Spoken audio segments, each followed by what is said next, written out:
What's up, Vegas? We are back with episode 61 of the Guestless podcast. Man, time is flying. And I have a very special guest.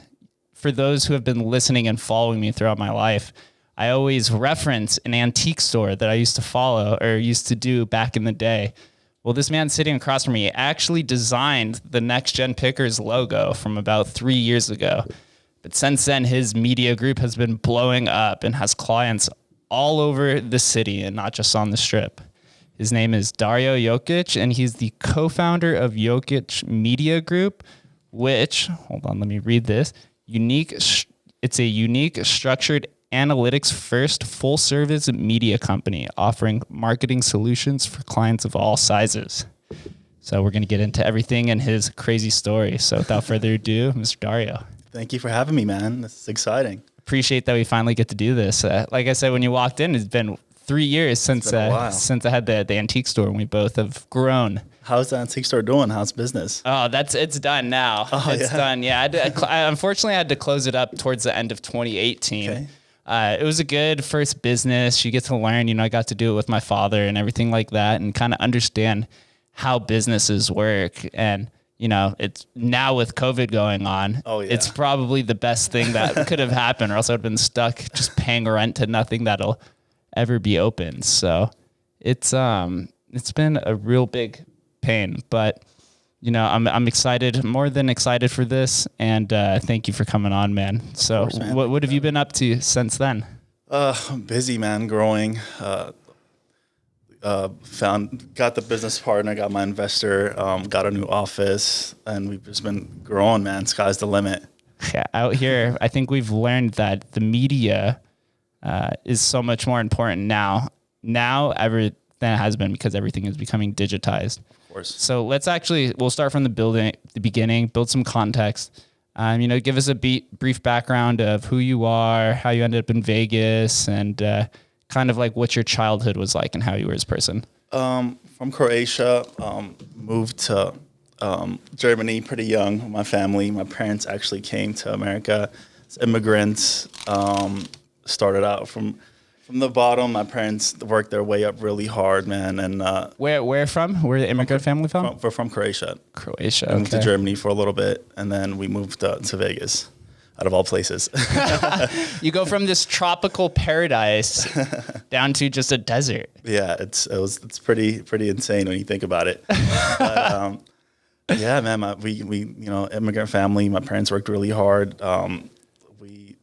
This is the one thing I think about America is no matter who you are, if you work really hard, you can make it in this country. Isn't that beautiful about capitalism? It's the best. Really, it's really about trying. And I think a lot of people lose track of that because they try something once and not even for a prolonged amount of time, and they give up and they think the whole system's failed them. Exactly. When in reality, it takes multiple cracks at it. Oh, yeah.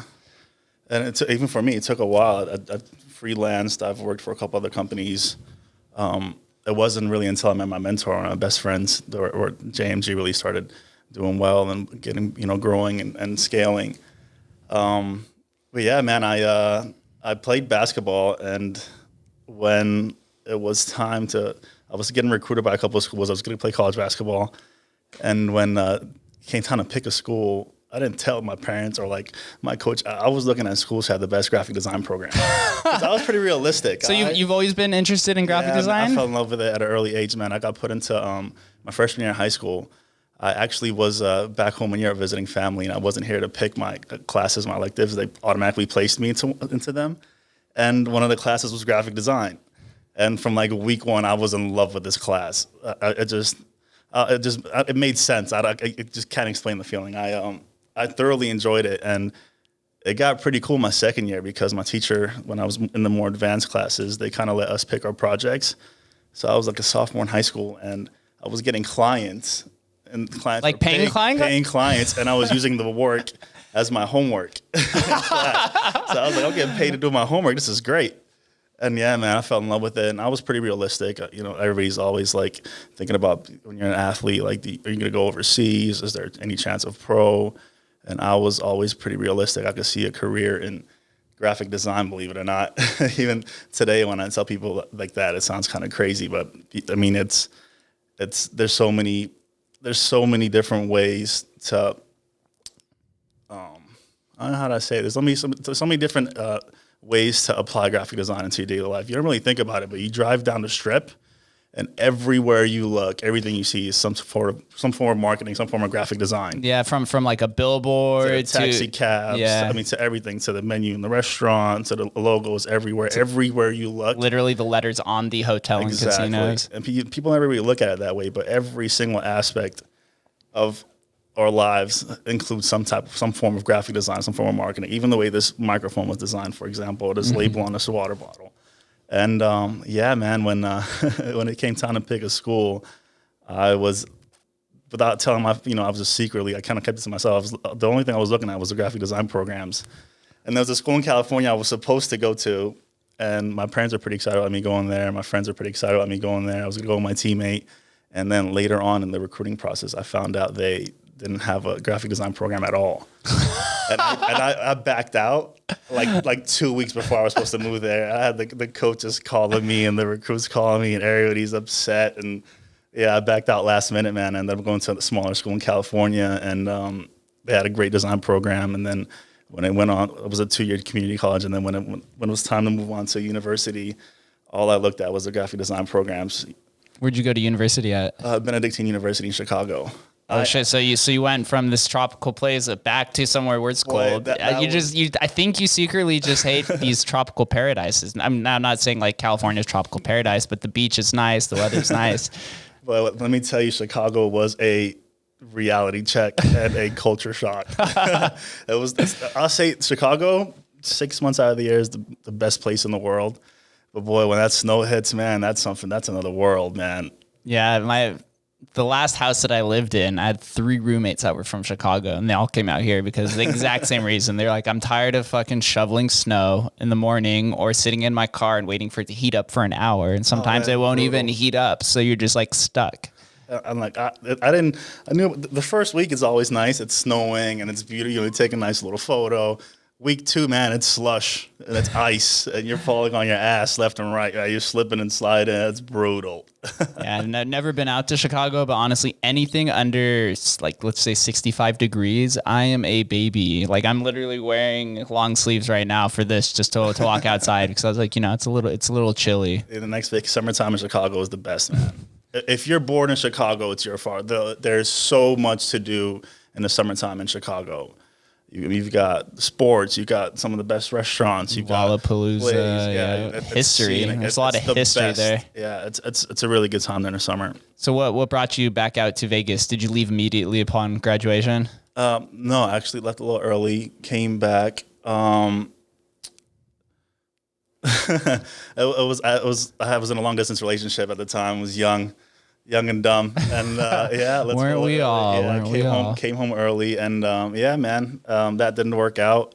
I still really wanted to do graphic design. I got a full-time job in industry, like most people do, but I was working like 8 hours a day in the industry, and then going home and then spending like another 8 hours, 10 hours doing my graphic design. I was constantly getting in trouble at work because you'd see me in the bathroom in the stall on my laptop making like last minute edits or some of bigger clients. And I got my managers like asking me what the hell I'm doing. It was a grind for a couple of years, man. 16-hour days, 15-hour days. That's funny. Yeah, let's be honest. An industry job is generally just like a place job until we all find our place. You can make a lot of money really fast. But you're usually funneling that into whatever your passion is. And maybe your passion is a business you want to do, or maybe your passion is going out and partying and gambling. Yeah. It's kind of 50-50 out here. You're rolling the dice, so to speak.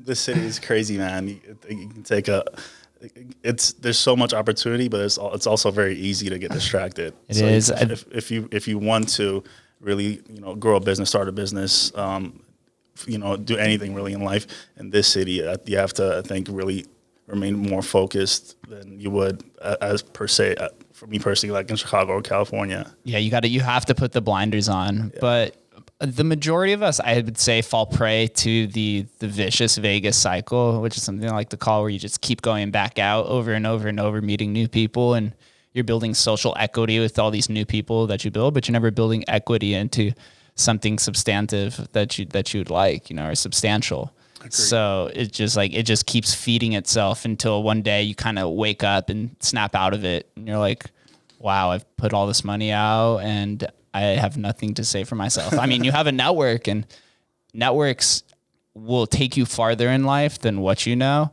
but you still have to know something, and you have to have some sort of credibility, where if your credibility is just going out and partying, 100%. That will die off once you're probably about into your 30s. In a city like Vegas, reputation means a lot, and how you carry yourself means a lot, and especially when you start a business. I don't think people realize that everything they do is going to be a direct reflection of the business, whether they like it or not. Yes, and that leads to even bigger things: who you hire, how your employees act. I mean, just no matter what happens in business, good or bad, it's going to fall down on you. Yeah, there's such an emphasis on branding, of course. And when you think nowadays of all of the most popular brands or companies that's kind of intertwined together, people think of the CEO as a direct reflection, right? If Elon Musk does something crazy, like when he smoked weed on Joe Rogan's podcast, the stock fell 10% that day 100%. Because they're like, he is tied to the company. You are the face. When people think of Microsoft, you think of Bill Gates. If Bill Gates does something crazy or drastic, then the stock's going to fall or rise because of that. And that scales down to me or you. If you do something for your brand and people see you out there, then you're probably going to get a bunch of bad Yelp reviews for no reason. 100%. They're just going to be like, Dario's out here getting wasted and creating a muck out here. So that's kind of how branding is. And it's a good and a bad thing because it gives you the double opportunity to be successful. Yeah. If your business maybe isn't successful, you can use your influence and prestige to your personal brand and apply it to the business, and people will kind of jump on board just because they believe in you. Exactly. Yeah. So it's really cool. And go ahead. So this is where my story gets. I was doing those 16-hour days, working at Wynn, going home designing for 8 hours, and the Wynn in the bathrooms half the day, making some edits. And one day I'm working and I meet this guy. He's from the Balkans, like my family, and we started talking. He's in town for business, looks a big investor, really nice guy, man. We headed off, and he came by and see me a couple of times, and then a couple months later, he flew back in town and always requested me as a server, and he asked me what I did. I showed him some of my work, and we became pretty good friends. Outside of work, we hung out a couple times, and around this time, I actually got a job offer back in California to become creative director of a company out there, and I was thinking about taking it. And my friend was in town again. We went out to dinner and we're talking. I'm like, yeah, man, I think I might take this job.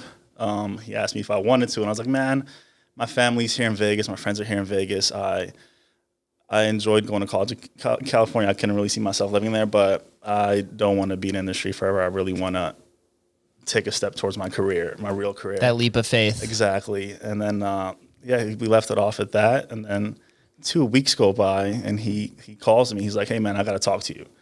It's like, what's up, man? He's like, listen to me, man. You're way too talented to work for anybody else. He's like, you're a good person. And he's like, I don't know if you'd be interested, but I want to partner up with you. He's like, I think we should.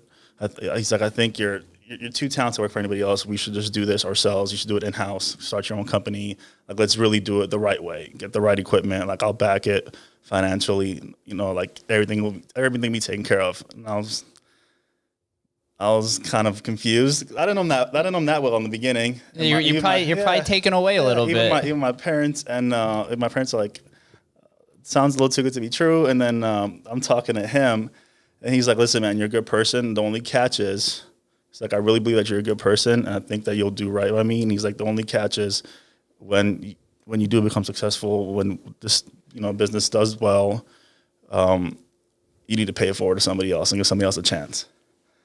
And wow, it's very noble. And he's like, I need to know if I can trust you. This is like 2 weeks before Christmas. We're on the phone. He's like, I need to know if I can trust you. Christmas came early. Yeah, I was like, well, what do you mean? He's like, quit your job right now. I was like, oh, he's like, call your employer and quit your job right now. He's like, I want to know that you're fully committed to this.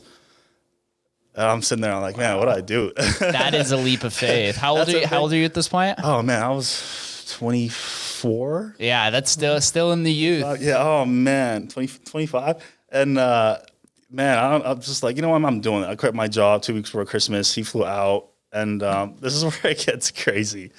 He flies out. We find an office space. We get the paperwork done. We sign. We get our LLC.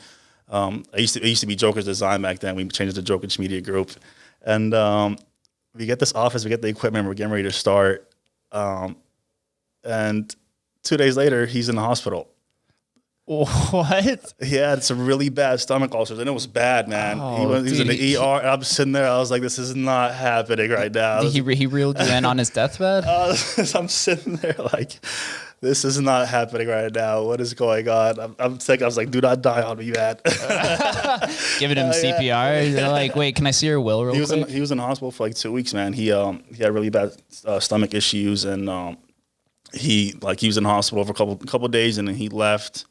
And then 2 days later, he's back, and it was like back and forth, man. It was scary in the beginning. I was like, this is a hell of a way to start a business. But man, sure enough, man, he got better, and we got friend of a friend referral. We got one pretty big client, and it was kind of like a trial thing, and we killed it, and that led to a couple more clients. And before we knew it, like, within a month, we've got like our designs on billboards and buses, and we're working with these big shows. And it was a big learning curve in the beginning, like hiring. And in the beginning, man, we just started out. I had 6 emails.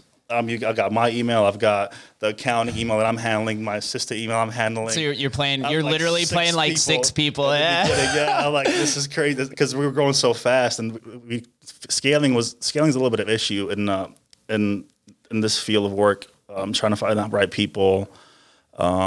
It's an employment issue for scaling. It's a creative field, right? And because there's no like precise test to it, because creativity is how you interpret it. It's not like something like mathematics where there's a definite answer to it. Exactly for the creative side of it. And yeah, in the beginning it was a grind, man. 6 emails. He's flying into town every 2 months. He's trying to help out. He's doing as much as he can. And then we finally got to the point where we're kind of figured the bumps out, and we're streamlining, and we've kind of figured out how the right people we brought on, and scaling, and it's finally all coming together, man. And it's crazy how fast it's happened and how fast it's grown, and it's exciting, man. You drive down the strip.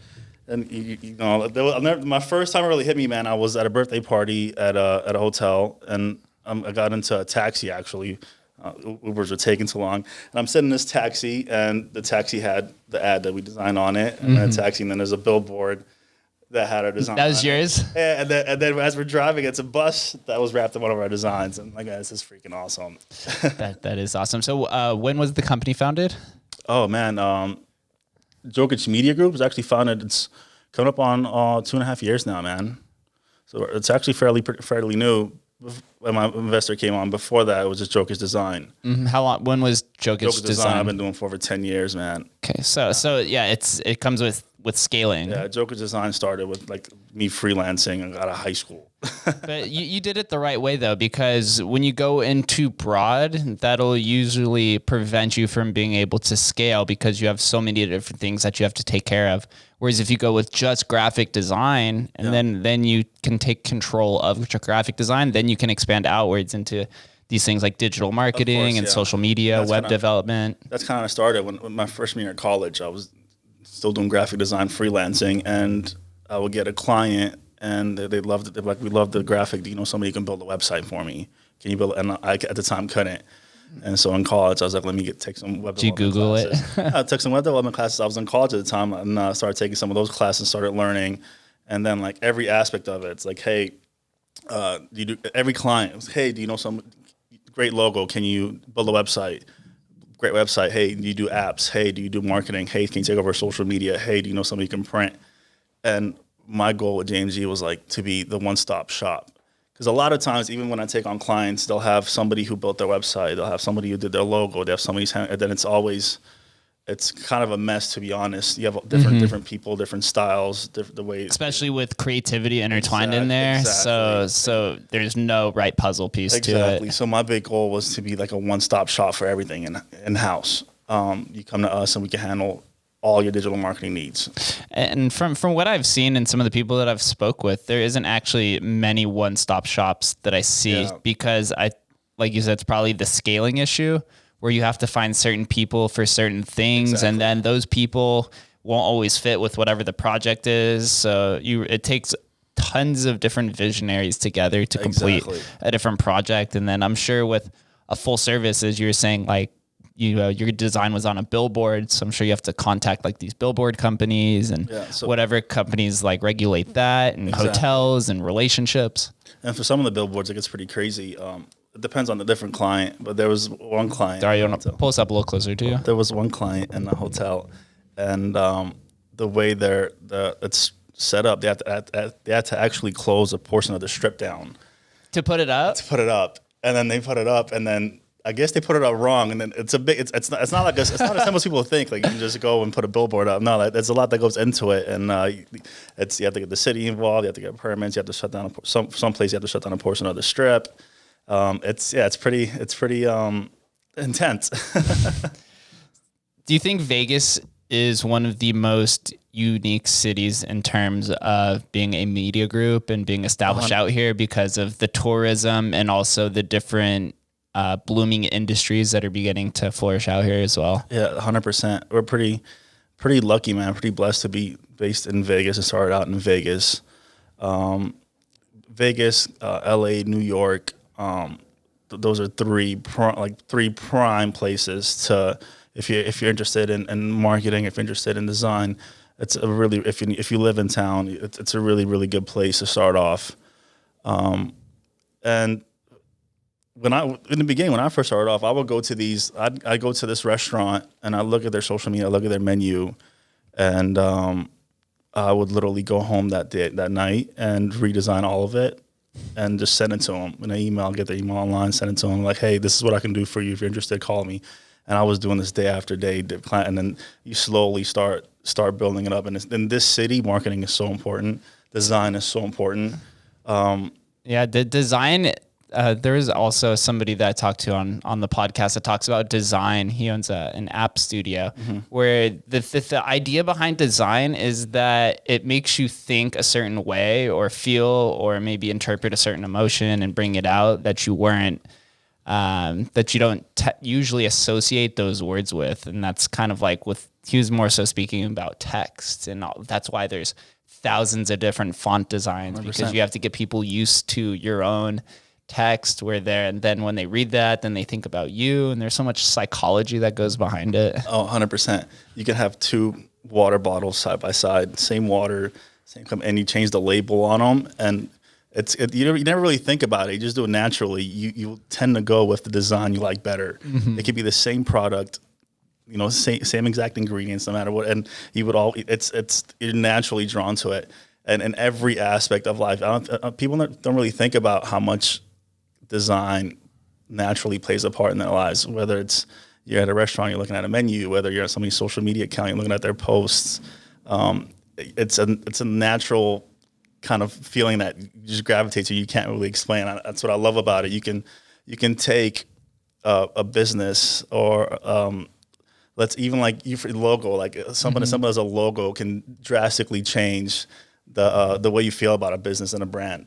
Yeah, when you actually designed my logo, I didn't really know much about branding, but it was cool because it was gold and like silver and black, and it was a little triangle. And I was like, wow, this is literally all it is to a logo. But then now that I've 3 years later, I've talked to all these different people, the finesse behind it and like the preciseness of the corners, it makes it feel a little bit more authentic. But back then I was like, what the fuck is this? So it's cool. But this leads to another question as we're talking about like billboards and kind of like where social medias come in. What percentage of your company is dedicated to designing for social media and digital marketing, and what percentage is allocated more towards the physical realm? So most of we have full-time clients and we have one-off clients. Most of our full-time clients get some type of package, and those packages, most of them include a website redesign and maintenance, a photo shoot or video shoot per month, complete social media management, content creation, email blast designs. We kind of come in and take over all aspects of it. And then we obviously have the one-off clients that come in. They need one website or they want the logo redesigned. But as far as full-time clients, we offer kind of a big package where we come in and kind of just about manage everything from their ads to the content creation to the social media, website, SEO. The whole nine. Is that because it makes it easier to portray their message when 100%. You guys are full hands on, and so instead of like them running social media and you doing like the billboards and designs for banners and things like that, you can able to encompass everything together. Kind of want it all to be fluid, and that kind of goes back into being a one-stop shop for everything. And the branding is clear across the board. The designs are clear across the board. And we have some clients that come in and they request to handle a portion of their accounts, and which is fine as well. But when you have one company that manages everything across the board, it's just a lot more fluid, a lot more clean, a lot more along the brand. What social media, I will say apps and websites, I guess, do you think has the best reach, or which ones do you usually advocate for your clients? Classics, of course, Facebook and Instagram. TikTok is surprisingly a new one, and it's pretty interesting, man. I recently hopped on the game. I'm still trying to figure it out. TikTok is there was a little bit of a weird time there when we didn't know if it was gonna get banned or what was going on, but there's a lot of opportunities in TikTok right now. Gary Vee's a big advocate of TikTok. He's one of the guys I started following, and I was watching it, and I was like, Jesus, I'm still a little afraid of China maybe data scraping and mining me, but at this point, I think all of our information's out there. So I'm just like kind of gave it the fuck it. Data game is crazy, man. It's actually, I think this last year become the most valuable commodity in the world. I think it surpassed gold, which is pretty insane. It's crazy. And it's the reason why it's so valuable too is because the advertisement agencies value it that much. 100%. Because if you can know somebody's political views and you know like the area that they live and like favorite color and weird like small nuanced things, do they look at dogs more? Do they 100%. Like fairies or whatever? Then you're able to attack it at a certain length. It's a whole nother world, man. It's constantly evolving. Google's constantly changing the algorithms. It's crazy and it's fun, man. And you keep up with the times and you grow with it. It's like TikTok. We're just starting to get into the TikTok ball game, and it's exciting. It's a new platform. The reach is insane. It's been doing well, man. And that's the cool thing about what we do. It's always, you never know what the next big app's going to be, what the next big platform's going to be. Remember Vine blew up for a little bit. That was like when I was in high school, I think, and like freshman of college. Snapchat blew up for a little while. Yeah, but it's always good to expand, try new things, grow, keep up with the times. Pinterest is surprisingly a big one too, man. A lot of people sleep on Pinterest. That's how I learned how to cook, honestly. Yeah. It's Pinterest. I haven't used it in a little while, but I know it's a little bit more female dominated industry. So that's actually a good market to think about. 100%. The more platforms you're on, the wider your reach, it never hurts, man. Do you think it's ever a bad time to put out bad content? Do you think there's something as bad content? Because, like Gary Vee always talks about like, if it's good, whether it's good or bad, just put it out there. Just make your name be known, that they can see you. It's flashy. As somebody who is into content creation, I'm kind of still trying to find my own vision, But at the end of the day, I kind of just throw it out there at like 70 or 80% because I'm like, all right, I need to see how people react to get the analytics for it. Yeah, I mean, it's subjective. One of my favorite quotes ever is, "If you don't like what's being said, change the conversation." It's from one of my favorite TV shows, Mad Men, and I feel like you can apply that in marketing. I say push out as much content as you can, man. And again, if you don't like what's being said, change the conversation. You can always switch it up. You can always do more. Try new things, approach different people.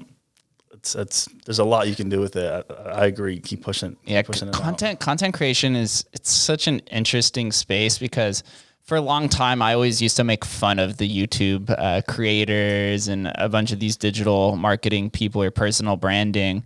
I always felt like it was kind of like a cop out and a sellout. You know, it's like, oh, you can't build something tangible. You can't build something physical. So you just go into a screen and start talking and yapping your mouth. Looking back on it now, you should put a pic of a camera. I should have. Yeah, I should have back then. And now that I'm doing it, I understand the power behind it. And it is tough to get found depending on what your platform is. But it just seems like as things become more digitized, and I think the next realm is going to be virtual reality, where you think the real world has a lot of physical branding. Just wait until you get into the digital space, like a virtual reality. There's some companies. Have you looked into VR at all? Oh yeah. There's VR companies that are selling digital real estate, like ads and spaces 100% to it, which is wild. There's it's gonna be sports are gonna start doing digital virtual courtside seats at sporting events. That'll be an exciting next big thing. Oh, dude, it's that. Digital art. Have you heard of digital art? Not too much. So this is it's a rising space. I just heard a podcast of Blau actually talking about it. I think he was talking about it on the Residency podcast, which is a local one out here. And Anthony Pompliano, who's a really popular Bitcoin advocate, financial fintech guy, he's talking about how the digital art space right now, there's pieces of art that are selling for millions of dollars, because if you have something that's scarce, and I think that's what people are talking about is scarcity, just like in physical art. In the digital realm, it can be one of one, and you can hang it up anywhere. You can change the sizes, and there's a little bit more variability to it, but nobody else will create that again. That people are beginning to buy on this and either put it in their house in like a picture frame, or they put it into what he was saying is one of their new VR houses that come into the future. Interesting. Yeah, it's a crazy space, because that what you're talking about, it just made me think of digital marketing and how important everything is, and how fed our brains are to just whatever we see in front of us is kind of just like what we're gonna believe in or what we do. Or if you put something in front of you for minutes at a time for days on end, then eventually you're just like, oh, I like this, like a fucking Britney Spears song or something like that. Eventually you're just like, all right, I give up. I'm in it. I'm in it to win it. Yeah, so that'll be a cool next space to go into, because who knows?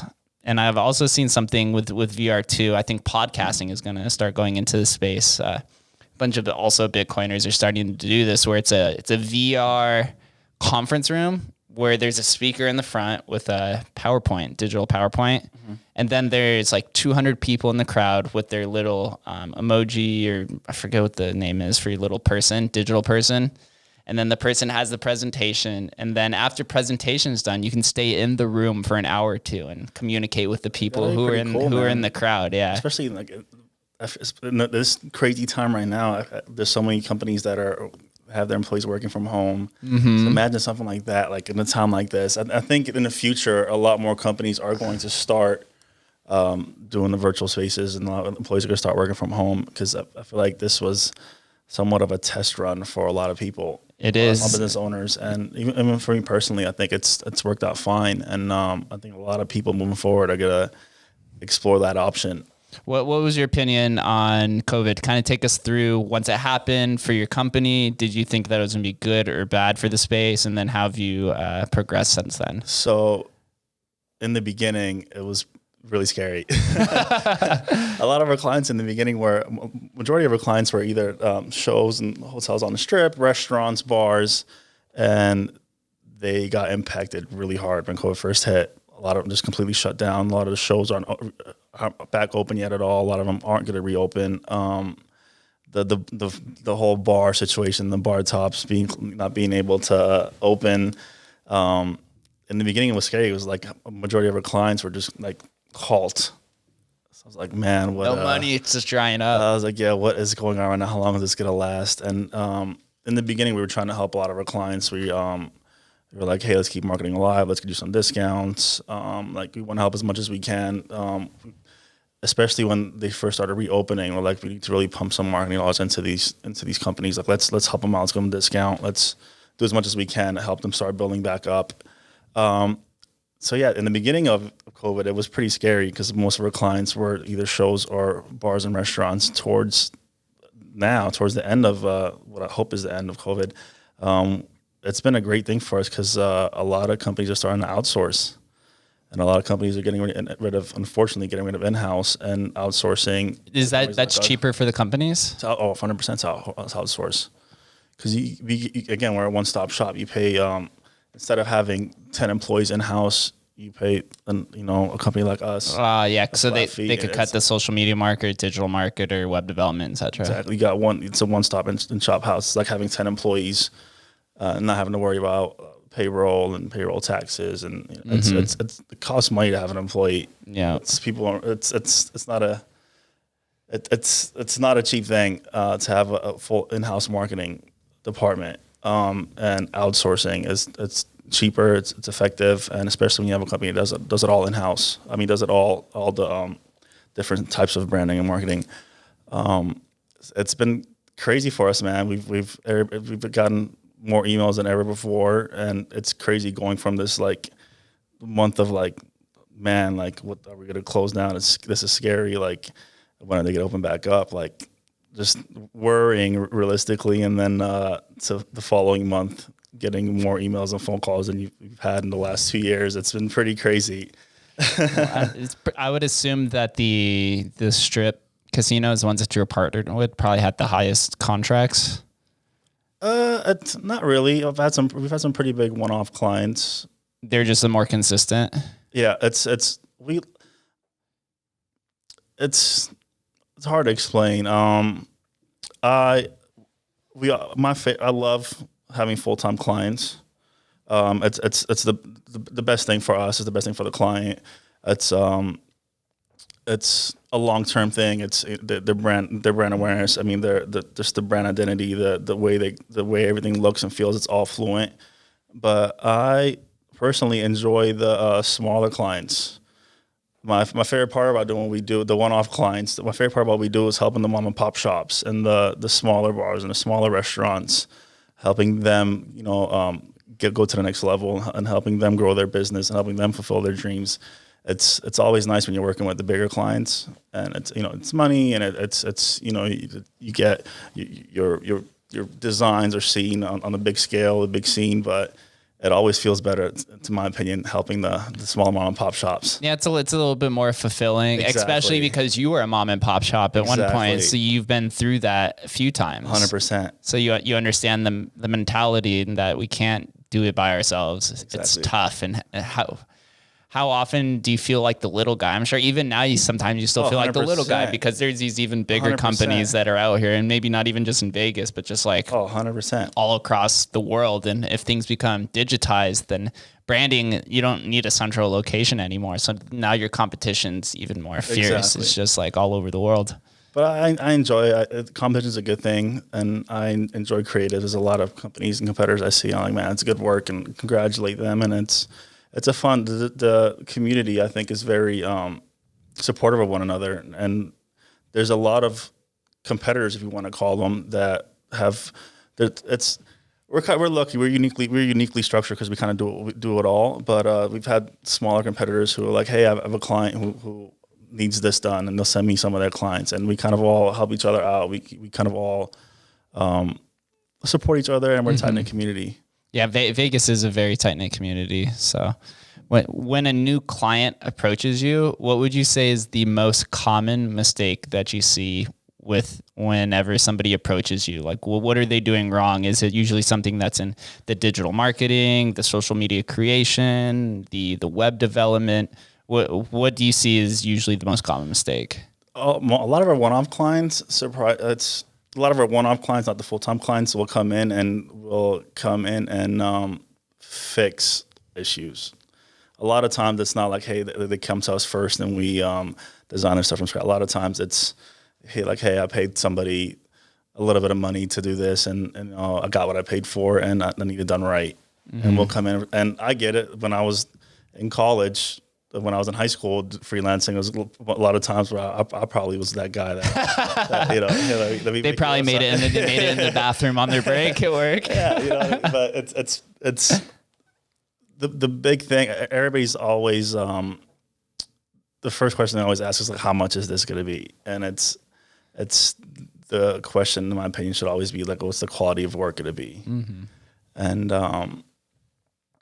yeah, a lot of our one-off clients, it's fixer projects. Fixing it. Yeah. And so when you go in and fix something, what do you just take the logo and you put it into your software and then you just make small tweaks on Photoshop or whatever? It depends. Whatever program you're using? Majority of the time we go in and we redesign it. A lot of times clients will have a logo and it'll just be a JPEG and they don't have any vector files, they don't have any Photoshop files. Yep, that's exactly me. Yeah. Like, this is my logo. I'm like, oh man, I got to redesign this. They're like, yeah, some kid designed it, 3 years ago, and yeah, this is what I have. And yeah, we'll come in. A lot of times we'll redesign stuff. We'll build them a brand. Typically, we'll build them a new website, get them some photo shoots, some video shoots, some marketing materials, and then yeah, get their business up and running the right way. And when a client approaches you, do you generally sit down with them and have like multiple discussions on like what their view is, what your guys' view is, and you find some sort of common area? Every client's different. Every client's unique. Every business is different. So a lot of times, yeah. Other times, every client's different. We have some clients that come in, they're like, listen, like, we've seen your work, just take it, do your thing. Like, they don't want to be a part. We have other clients who are part of every single step and every single aspect of it. They want to micromanage it. And that's fine too. It's their business, their baby. It makes sense.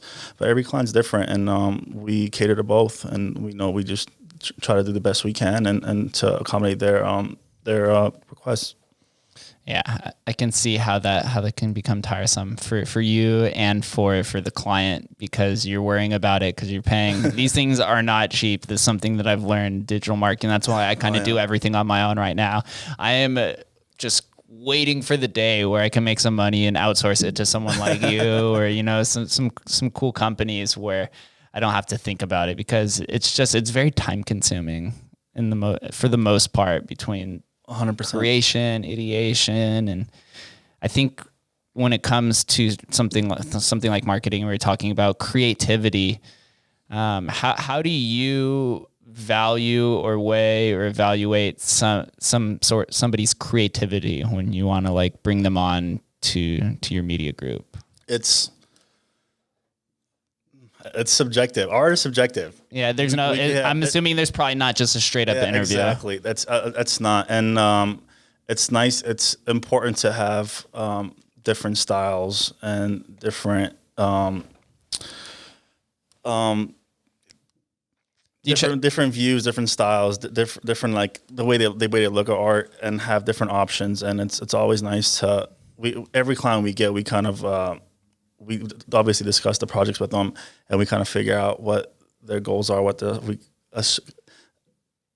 strongly assume what kind of styles we think they'll like, mm-hmm. and then we kind of plan accordingly, like what artist is going to turn what type of work in with each other. Yeah. When an artist approaches you, is it good for them to have like some sort of portfolio, or 100%. Is that kind of one of your evaluation metrics? 100%. It's so funny because I went to college for graphic arts. And even early on, nobody ever, even for my, like, I was the creative director for a couple companies. I was a graphic designer for a couple companies. Nobody ever asked me what school I went to, if I got a diploma.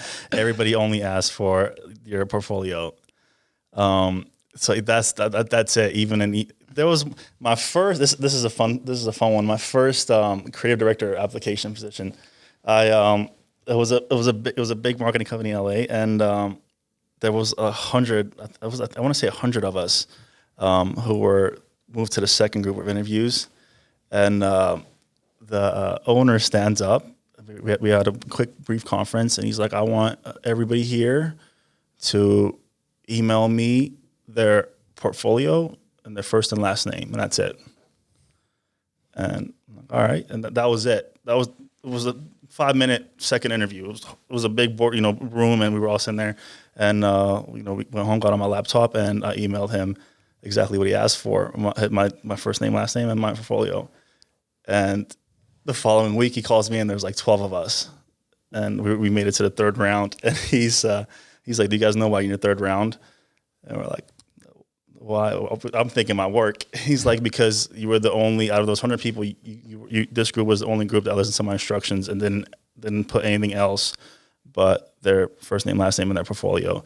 Everybody else added some kind of sentence or some kind of, something extra, and then they're saying they really want to work here, and they're talking about their past. He's like, you guys are the only ones who listen to instructions directly. Wow. So they're trying to explain what their work is, or you'd email them like, hi, my name is Dario, and I'm really thankful for this opportunity, and here's my portfolio, and I literally just emailed exactly what he asked for, because I felt like he was very direct, and I was like, here's my first name, last name, here's my portfolio, and that's it. And that's how we got, and to this day I kind of applied to when I'm thinking about bringing somebody on.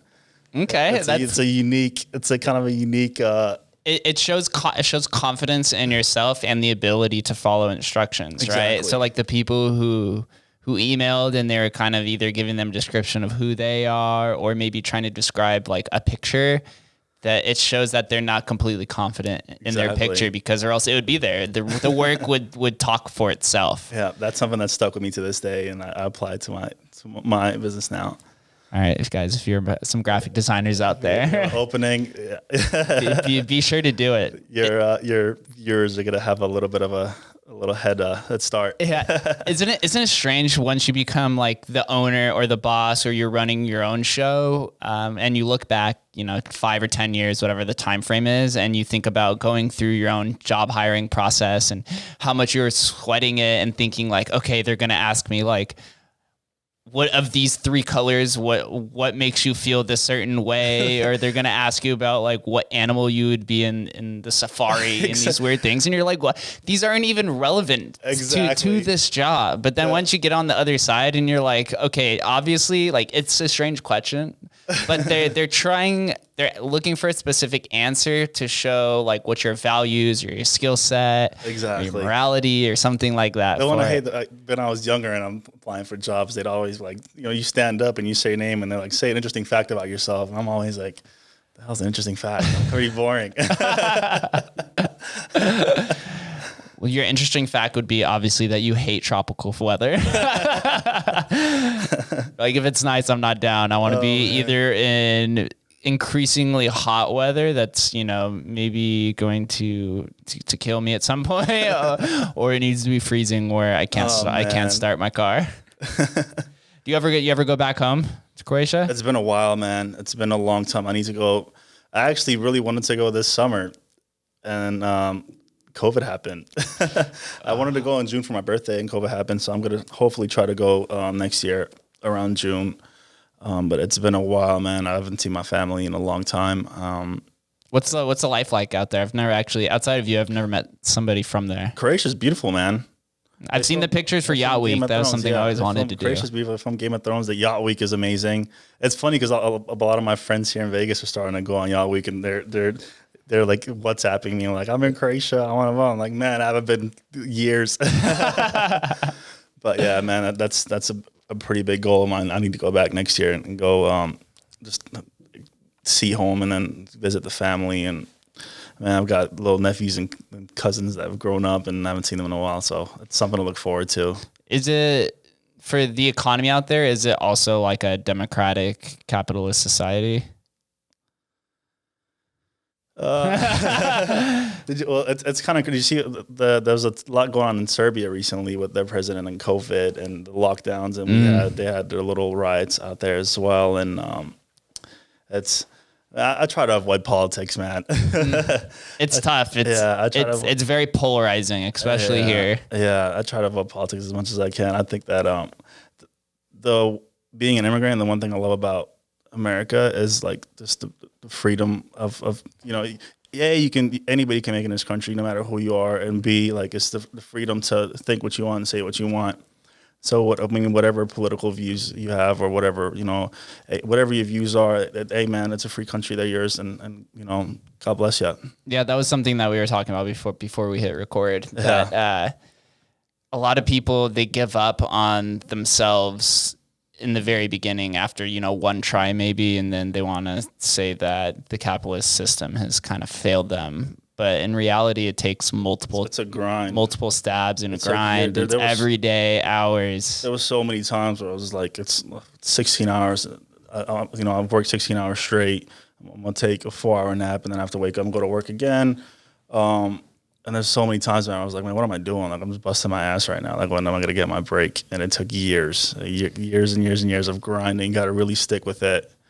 And eventually it'll work out, man. I really feel like if you love what you do, if you're passionate about what you do, and you really put in the work, eventually it will, in some way, shape, or form, pay out. It's true. It's really all about skill stacking, which is something that I emphasize a lot. Is like all these different activities and experiences that you have in life, you can derive some sort of value from that, and you have the ability to build this, very unique skill set to you and apply it, and no one else should be able to replicate it. And that's kind of your niche within society, and that's something that America has been founded upon, and that's why we're always pushing society forward, because there's thousands or even millions of niches out there that are just waiting to be found based off of your own unique skill set.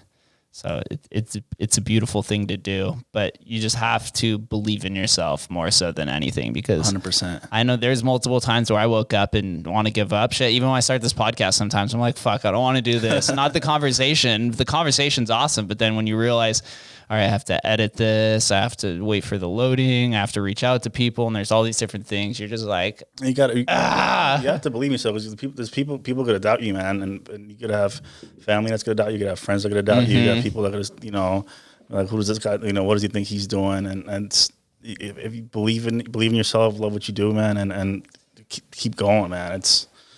Eventually it'll pay off. Yeah. It's a little lonely in the beginning when you start. You have your best friends and your family and some of your closest support group will be out there advocating for you.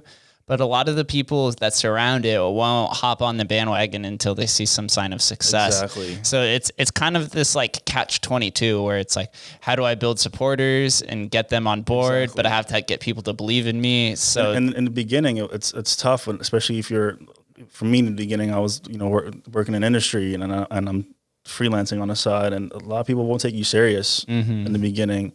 But you keep doing your best, man. You keep trying, keep working, and keep at it, man. And eventually, the work will speak for itself. If it's good, people will listen. Yep. Like they always say, if the content's good, no matter what the aesthetic is, then people will come for it. 100%. Was there a specific moment along your journey where you realized, like, all right, I think I've hit the next level in terms of this thing called life. Like, I see a bright future ahead of me. I think that this is really starting to catch on. Is there a specific experience, moment, or time, or anything of that nature that kind of relates to that? We had just got the new office. A business partner was finally out of the hospital. And he had to go to Sweden, went back to Sweden for a little bit. And I was sitting in the office by myself. It was like 1 a.m. And I put my feet up and then I had just signed my first big client that day. And I was like, man, this was the goal. This is like the past 7 years of 15-hour days, like the ups and downs, the doubt. Like, this is like, I'm finally doing it. And Dan, that was a good feeling. It is, and you get to take it in for about a whole 24 hours until you're like, all right, now I'm on to the next thing. I took it in for like 30 minutes, and I got my ass back to work. I was like, I got to stay here now. Let me get to work. It's funny because we had the office, and it was downtown, and like it'll be like we were right across from Commonwealth at the time. It'd be like a Friday night at the window, and I see some of my friends are across the street partying, and it's Friday night. It was like my first month with the office and the newer clients, and it's 1 a.m, 2 a.m. I'm sitting there working, man. You can see them on the Commonwealth balcony drinking. Yeah, and then but eventually, man, you grow and you built it up, and now you can kind of enjoy yourself a little bit, and keep working hard, and at the same time, eventually get to a point where you kind of enjoy yourself and have some fun times. Now my business partner, when he comes out here, he's always just like, man, I'm proud of you. I'm proud of what we're doing. I was like, let's take a trip to LA, or let's go to dinner. And it's nice. It's rewarding. And you have to have, I've learned that you have to have a little bit of a balance. In the beginning, I was like 100 miles per hour all about my business, but you have to also make time for that support system. You have to make time for learning. You got to make a little time for your family. You have to make time for yourself. Yeah, rest is really make time for important. rest. Burnout is something I've learned that it comes in and it hits you hard. I've learned the hard way, man. There's been we had one client one time they needed 140 projects in a month. 140 projects. Yeah, what's classified as a project? It's marketing material, so it was graphics for billboards, graphics for these websites, graphics for tickets, graphics. Okay. It's a whole fleet of different types of designs, and I was like 12 days into the project, and I was constantly going to the office in my office and working from home because I was working like 18 hours a day at the time.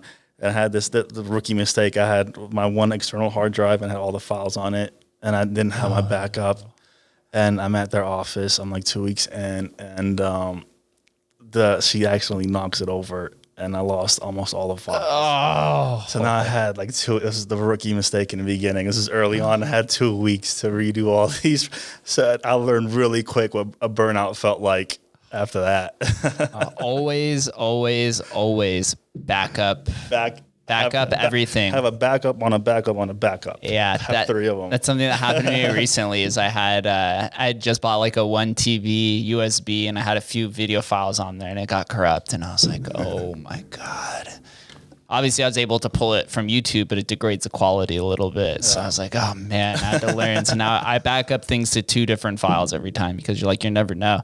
I know a lot of people will keep their files on some sort of cloud service. YouTube's a cloud service. All these media hosts that you can download it from.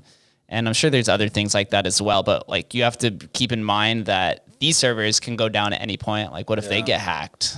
Yeah, and that happens a lot. It happens. Yeah, it happens more often than you would think. Yeah. So for all those out there that has any sort of data, you need to back it up because it is a scary time. It's a scary time, especially when things become more digitized and the paper becomes irrelevant. Yeah.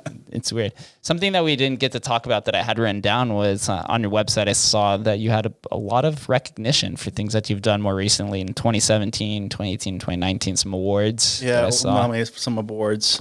It's fun, man. It's... What companies give out these awards? I saw one on here is 2020 Designer of the Year nominee, 2018 top 20 up and coming designers under 30. Yeah, there's a ton of 2019 Graphic Design of the Year winner. Yeah, man, there's a ton of award competitions across the country. IDA Awards, GD USA Awards. There's a ton of graphic design and even marketing magazines who. There's one that's really fun. It's in LA, and it was supposed to happen this year during COVID. It never got to happen. But it's those type of award shows. It's not so much about the award, about the recognition, but it's really nice to meet other designers and network and appreciate each other's work, and some really fun experiences, man. So these kind of awards you have to basically apply for? Send work in? There's some where you get direct invites to, and there's different tiers. There and a lot of the award shows. Some you get direct invites to. Other times, they'll send you an email invitation to submit your work. Everyone's a little different, but they're fun, man. You get to meet people, network, and appreciate each other's work, and it's a great time, man. I love meeting people. I love conventions like that too. I was so excited to go I'm going to be super excited to go to a podcast convention whenever that happens. Well, how does that work? You guys have a bunch of booths set up, or I've never been to one, but one of the biggest in the world is actually in Vegas. It's called Podfest, but they did it digital this year, and I did a few like webinars, but it just didn't seem the same to me. No. You can't displace the human touch and the connection that's felt, from like having a conversation like this to having it through the computer. Exactly. I hate doing Zoom conversations. Me too, man. We're really hoping this COVID thing it gets figured out, because I miss having conference meetings, and I miss grabbing coffee on the way to to the office and having conversations in person. Mm-hmm. Do you have to talk to a lot of clients through Zoom right now? Oh, it's a lot. It's a lot. And there's a lot of technical difficulties that happen with it too. Yeah. There's shitty Wi-Fi. You're like, what did you say? You want red? No, I want blue. Oh man, it's making do with it. You gotta adapt and make do with it. But I'm excited. That's one of my favorite parts is the client dinner and going to the client's physical shop or store or restaurant and having in-person conversations. I think it's just a lot more genuine. It is. It's we're social creatures. We're all going mad during that quarantine. Everyone. So there's a big emphasis on mental health right now. Oh man. I didn't really realize how much I missed during that month of lockdown. It was like the little things I missed the most. It was like swinging by the coffee shop in the morning and grabbing some coffee on the way to, just little stuff, man. My little lunch break during, going and the server memorizing my order. It's just having a little conversation. It's the small things.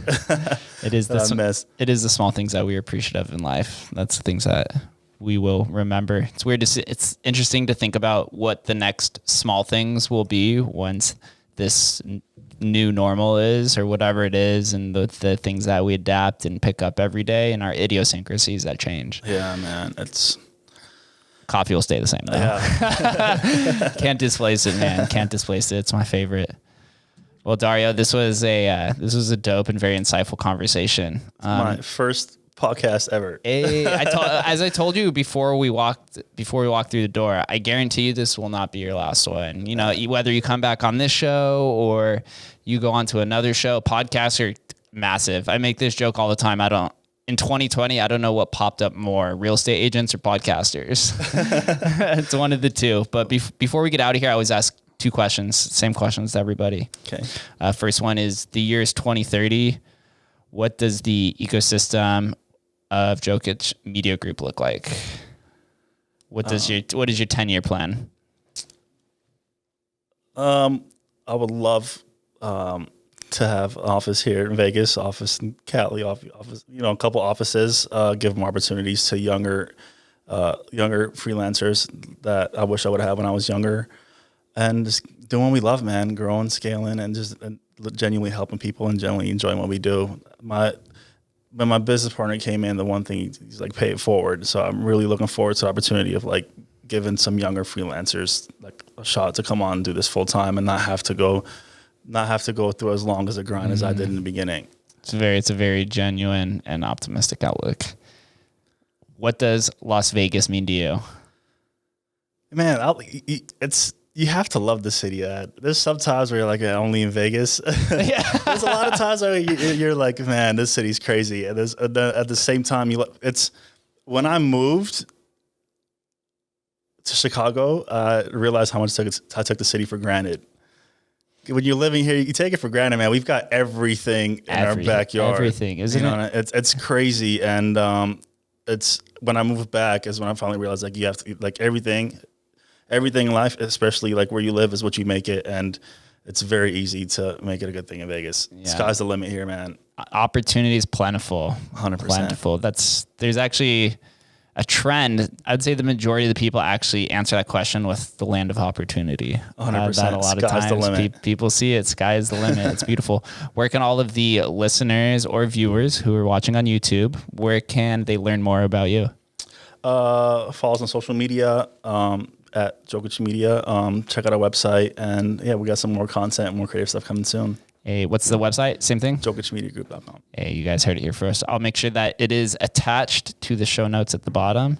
Dario, thank you for coming on. Thank you for having me, man. Beautiful, beautiful conversation. I was nervous, and I was having a good time. Hey, I told you, a lot of people are strangely nervous about it. I still get nervous of doing a podcast. So it's something cool about it because it means that you don't want to mess up because you believe in it. You believe in your image and you believe in what you're doing. And, exactly. I think for the last hour, I think you gave a great message and story of your incredible journey. Thank you, man. Thank you for having me, bro. I'm excited. Hopefully in 10 years, I'll come back and we'll talk about where we're at and it'll be a good thing. Boom. You guys heard it here first. Thank you guys for listening and watching. We'll catch you next time.